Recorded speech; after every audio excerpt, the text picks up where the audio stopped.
Well, it's been a while since I've had an update, but I think about a year's gone by. Haven't really got much done. I got some things done around my barn and some big improvements, so I'll take you around and let you see those. Number one is I got a radio. It helps a lot, but unfortunately for YouTube, I can't have it on when I'm doing anything in here.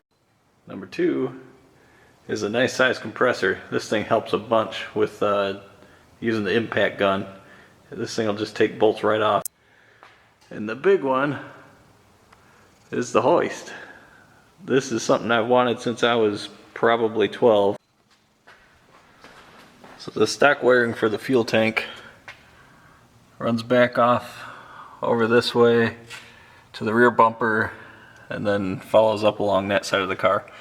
I tried to route my fuel pump wires that way and ended up a little short, so I dropped the tank this morning and rerouted the wires over the front and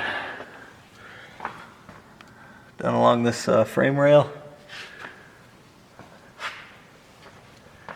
and now it can reach all the way up to the front bumper. So I've got plenty of wire now. Now I need to see if I can get the engine to fit in here. My hood's not high enough to put the engine in. Go figure. I don't have any help today, so I have to rig something to make it work.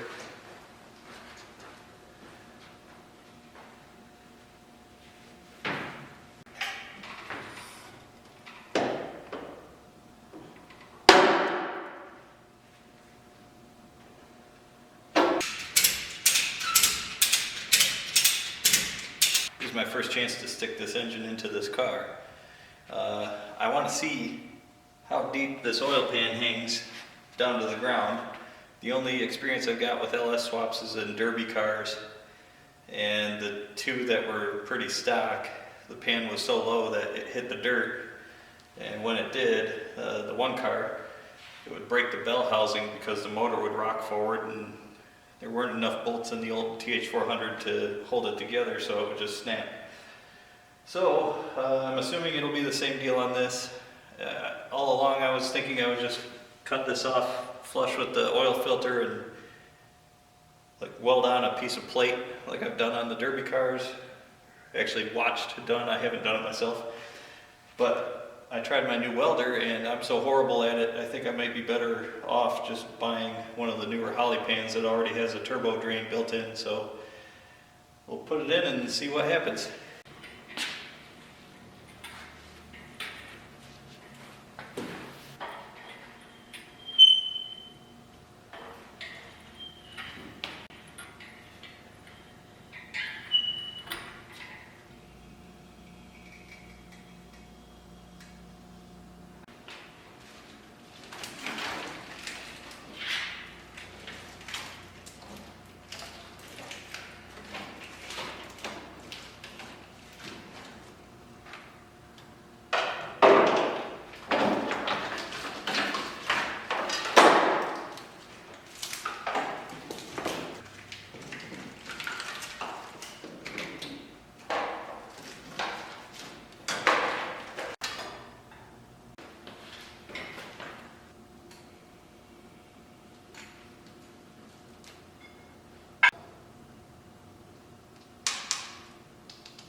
Another concern I had was with the truck manifold. It is pretty tall. It is hitting firewall right now. I'm not all the way down. I'm hitting my, what do you call this, windshield wiper motor. I'm not too sure that that hood is going to be able to close with that manifold. I might be looking for an LS1 manifold. Not for performance or anything, just to make it fit. I don't want to cut a hole in the hood if I don't need to. This side, I actually got quite a bit of room, but like I say, it's not quite down in there yet. I'll keep at it.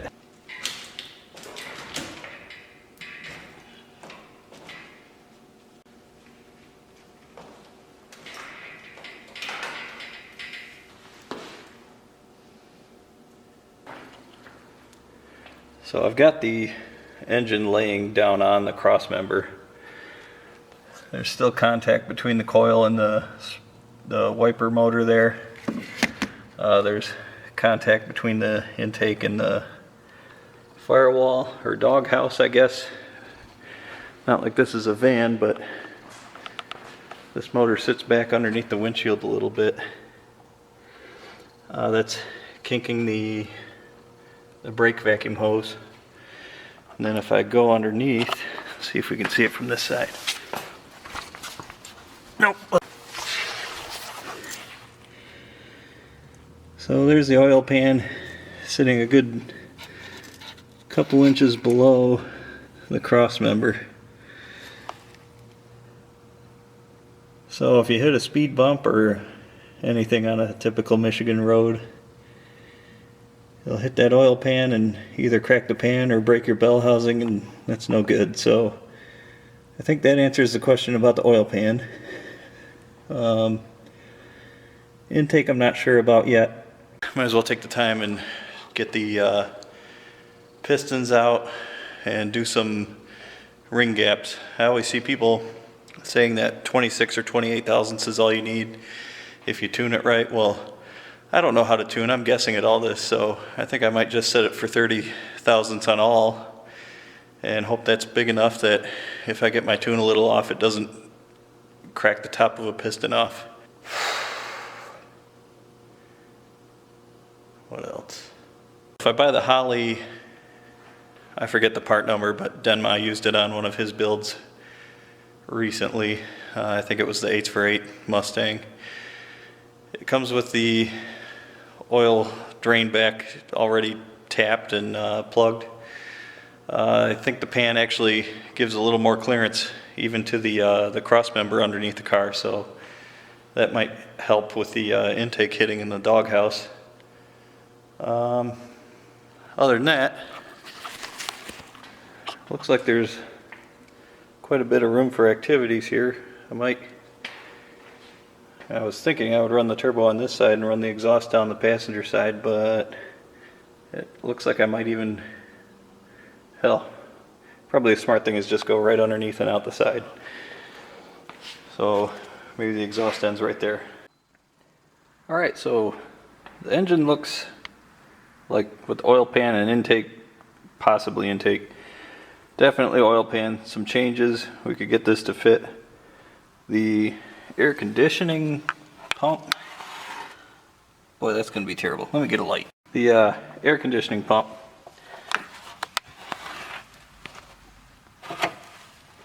I mean, it's sitting there,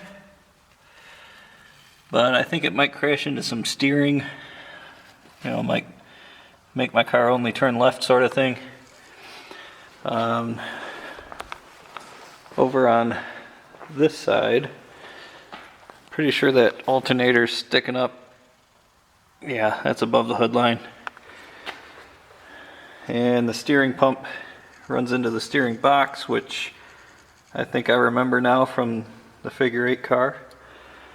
So if anybody's done this, put a truck motor in a bubble body Caprice or Impala SS or Roadmaster, whatever B body. Let me know what cheap solution you came up with for your accessories. The rest of it I think I know what to do with. This part, I don't know. I might have to let go of having air conditioning, or no, I need power steering. This is a heavy car, but air conditioning sounds like a fun thing to keep having, but I could go without, I suppose. Let me know. I got the engine up on the stand here, so I can take off the oil pan and whatever else eventually. And I also got the transmission up on the trans stand, and I stuck that under the car. And this is going to be dark, I don't have a light handy, but the trans tunnel seems like I don't need to cut anything away. It looks like it's going to fit fine. The shifter, I need a different whatever bolts on there, and I scrapped my 4L60 that came out of the car, so I probably should have grabbed that, but I didn't. I'll figure something out. Anyway, thought that was good news about the trans tunnel. The mount will probably have to go back quite a ways. I'll be fabricating one of them eventually, but for now, that's probably the end of the update for a while. It's starting to get pretty cold out here.